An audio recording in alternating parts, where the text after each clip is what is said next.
Everybody, Jeff Manchester here. Welcome to Manchester Music Today. That's my Daniel James intro that I stole from him. We're going to be talking about Thrill from Native Instruments. This came out yesterday. So this is going to be a very first sort of look, quick and dirty, introduction to the product, various applications that you can use it for, what it's all about, what it sounds like, what it looks like. I have on the top left some birds going in slow motion here. You'll see why in a minute, just some stock footage. And on the right, this is Thrill from Native Instruments. So things are separated into two categories sound-wise. These are the snapshots from Native Instruments. That's presets is, I guess, another word for it. Atmospheres and clusters. Atmospheres are atonal, meaning they do not contain pitched sounds, whereas clusters are tonal. They do contain pitched sounds, and we can change the voicing, all the rest of it. What does it sound like? Let's go to a preset in cluster. The first one, Aggressive Wood, which is probably the FBI's code name for Donald Trump. And I'm going to just basically press wherever I want on my keyboard like this. And then this XY pad will control the blend of instruments. Are we going left? Are we going right? How dynamic? Up and down. That's the Y pad. Are they going to sound? So you'll see as I go from, I guess, south to north, it'll get more dynamic. Left to right, east to west controls the blend between thrills, sound sources. In this case, these look like bassoon or something like that. So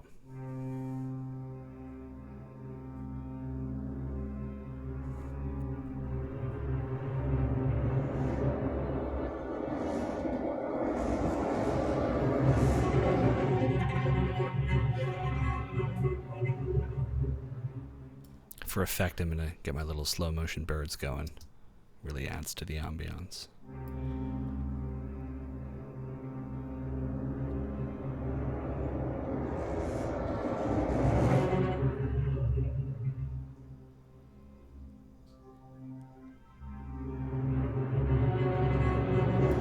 Now, one of the things that we can do is change a couple of parameters right here out of the gate on the home page. The first is dynamics. If I turn this all the way down and this guy all the way down, you'll hear the difference. I'm not really going to explain it. I'm pressing middle C here. We're not getting anything. That's because this is like basically our gain staging. This is the loudest the samples will get when they're at their full dynamics, when we're at the top of the Y pad. So if I put it over here, for example, and over here, maybe 10 o'clock, this is how loud we're going to allow those samples to get dynamically. Switch them all the way over here. They're going to get much louder. We're sort of allowing more output. All the way.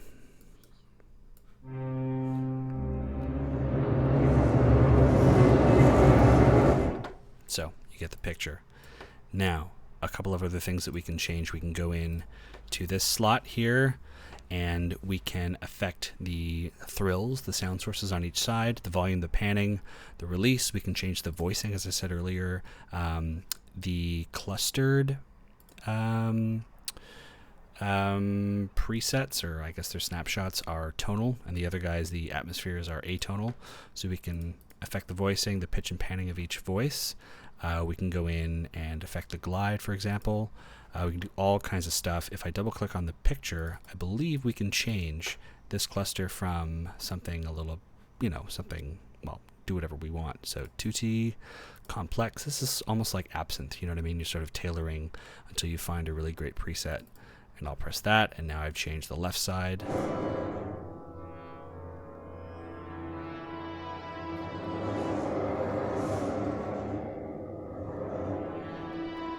So mixed sections 4, which seems to be a kind of cocktail of instruments.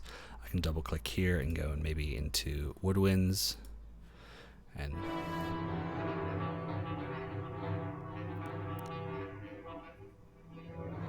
we can change the mic mix down here, close, ambient, and full. Obviously, it's going to affect how the samples load in here as we go and change things. We can do some effects, which is really cool. In fact, I'm going to bring up a really great sound source that I like, or a preset that I like, called Catacombs, and it sounds like this.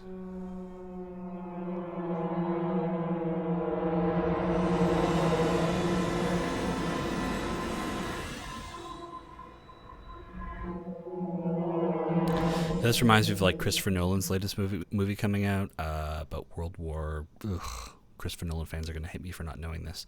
I forget what it's called. Anyway, it features a lot of planes overhead and a sort of foreboding tone soundscape, and it just reminds me a lot of this preset. So one thing I can do is go back into this little icon here. I'm forgetting what it's called. Anyway, and I can turn off the right-hand side, the sound sources, the thrills on the right, because I'm not really fond of them for this preset. I really love what's happening here on the left. So now we're not getting much, just a bit of decay if I go to the right.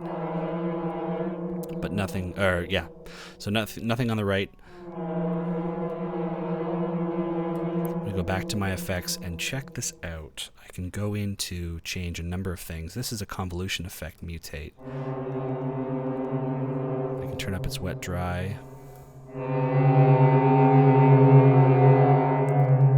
Turn down my output here.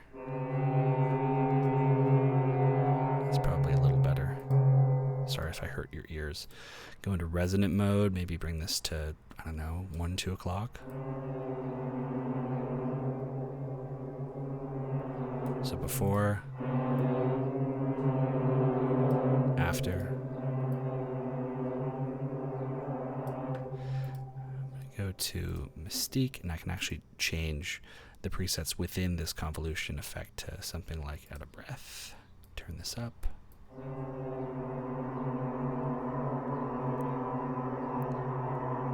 And now we hear that decay. It's almost like this sort of wind blowing by.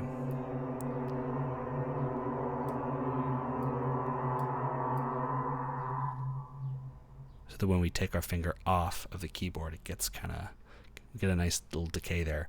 I'm going to switch from maybe to timbre, dark. And this is what I really like. Drive. I love overdriven tape, lo-fi stuff. We can go in and choose a preset from these guys here. I think I really liked the dirty tape. Right off the bat, I'll turn that up. And now we get a nice, super overdriven. Imagine being in a movie theater and the planes are going by and you've got something like this. Just. Actually, I'm going to turn mutate off.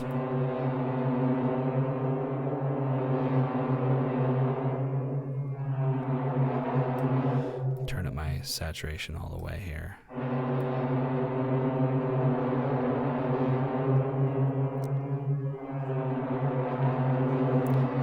It's like a piece of paper that's sort of crumpling in on itself. I can bring back my sound source here on the left and see if that sort of complements things. And I can actually add some saturation to this side too, maybe dark overdrive or dark drive.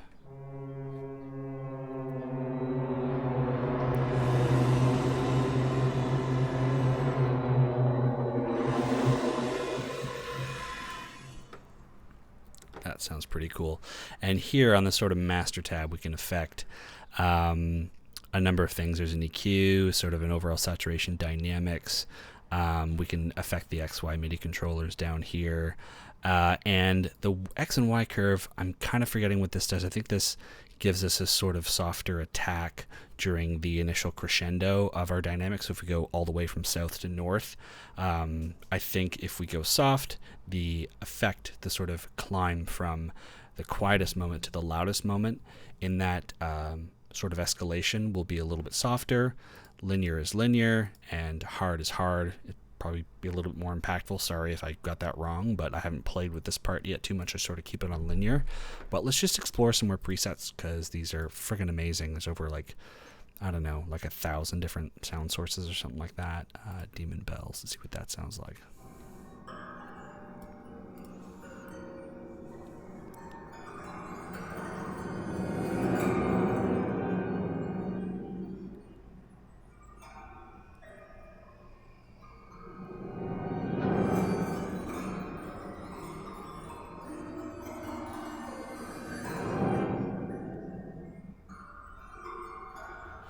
I should note that if I just keep my finger down here and I've got things panned more or less to the center as far as, equal energy goes, the sound still morphs, which is really cool. And I'm not going to bore you, but if I just leave my hand here, I don't think we get a decay. I think it will continue very intelligently and smoothly looping that sound.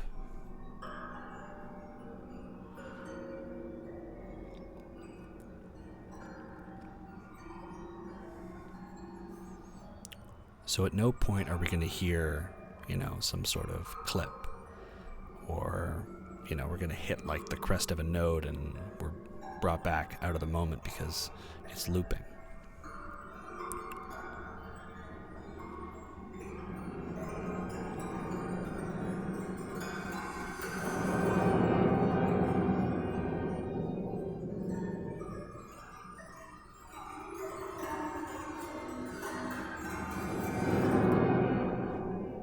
Lovely decay there as we go down. Let's do some more atmospheres. If I go all the way, pits and reattacks. Let's see what that's all about.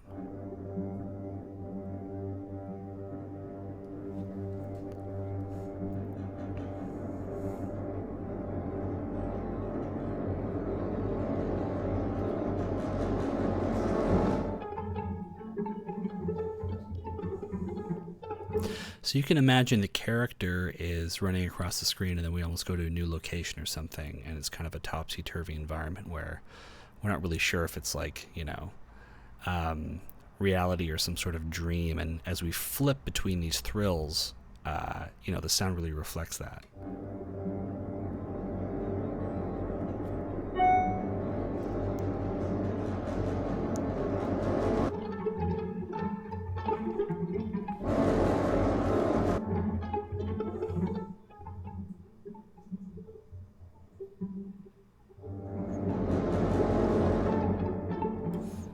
Turn this to do not disturb.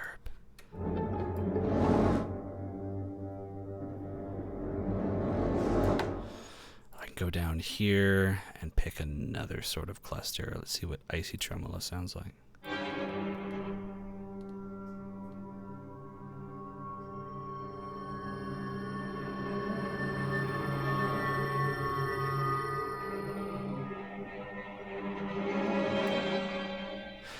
I really love, by the way, the voices that they've captured. They sample instruments and also voices. So hear this one preset.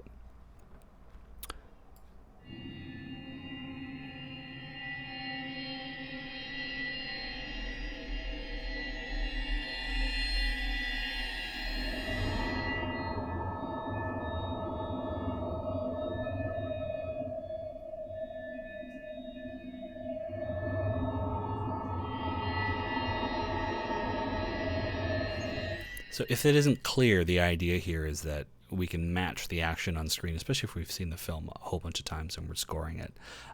We can sort of mirror what's happening on camera, with this XY pad, and it's more live instead of having to find a great loop, loop it in, and then bounce it to audio, and then line it up with the hit point of the scene. Let's go to the next voicescape.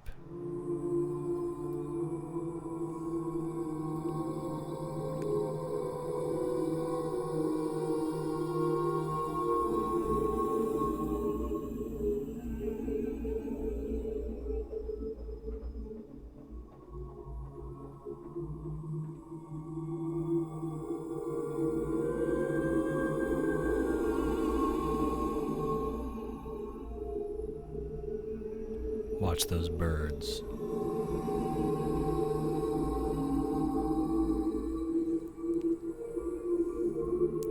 Funny if the birds broke the tension by like one of them takes a big dump as I'm doing this on the screen, just bloop. And the turds falling in slow motion.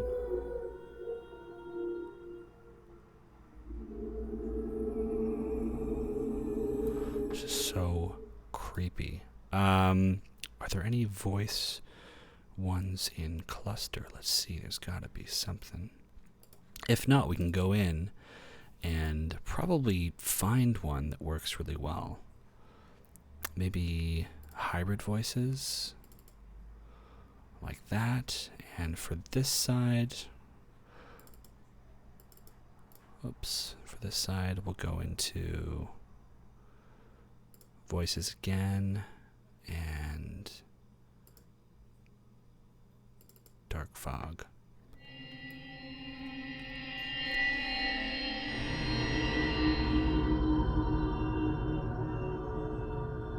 This is so terrifying.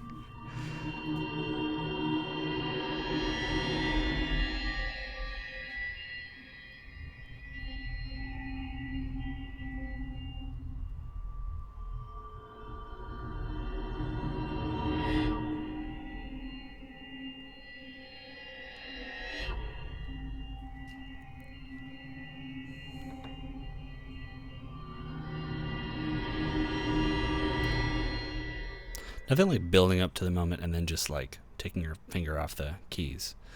What else do we have? Let's try another atmosphere, which I'm quite fond of. Electric pulse.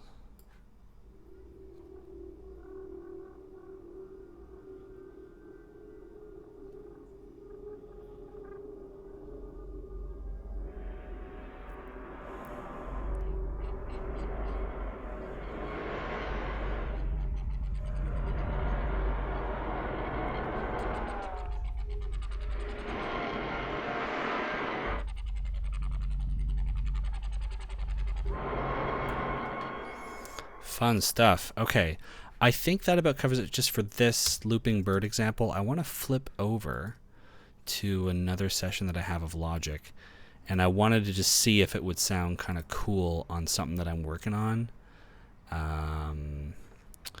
Oh, search Spotlight. Come on, you can find all this stuff. Yeah, so I wanted to see if this would sound kind of cool on like a normal cue. It might not, but the bottom line with these sample libraries when you get them is don't just do the thing that it says on the box. Like if it's meant for like, you know, weird theater and horror movies and television, like try to bring it into another context, because that's what makes a sample library really valuable, is if you can bring it outside of its sort of designed environment and find new applications for it. So let's just hear this thing that I wrote. It's going to load.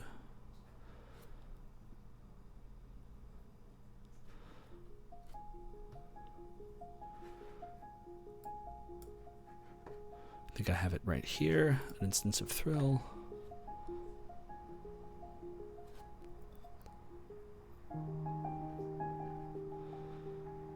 Let's just play along and see if it works. It might not.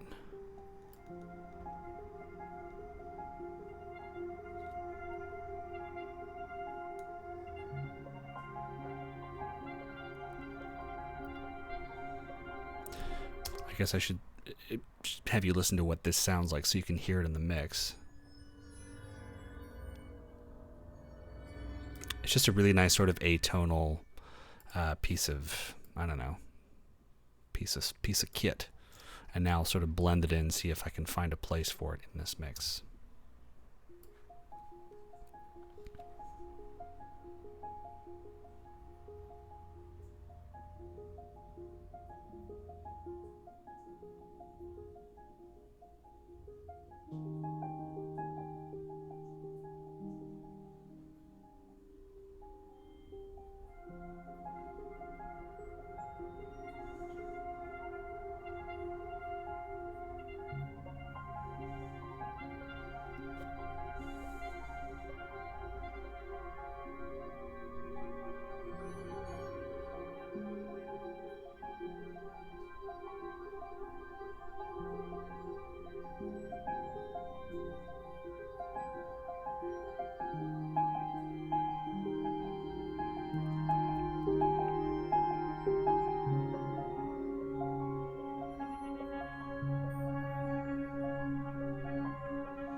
Here comes a bit of a crescendo.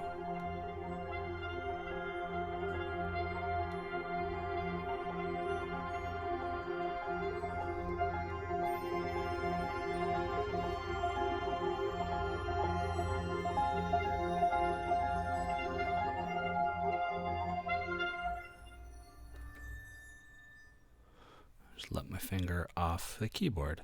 Yeah, so hopefully that gives you a pretty good idea of what this thing is capable of. This is my first look. Usually I'll sit down and do something, it's all planned out and everything, but I sort of wanted to do an unboxing video for Thrill. Anyway, it's at Native Instruments now. It's a bit expensive. It's like $299, which is like $8,000 if you're Canadian. $299 US. So anyway, thanks for watching. Leave a comment, like, subscribe. You know the drill.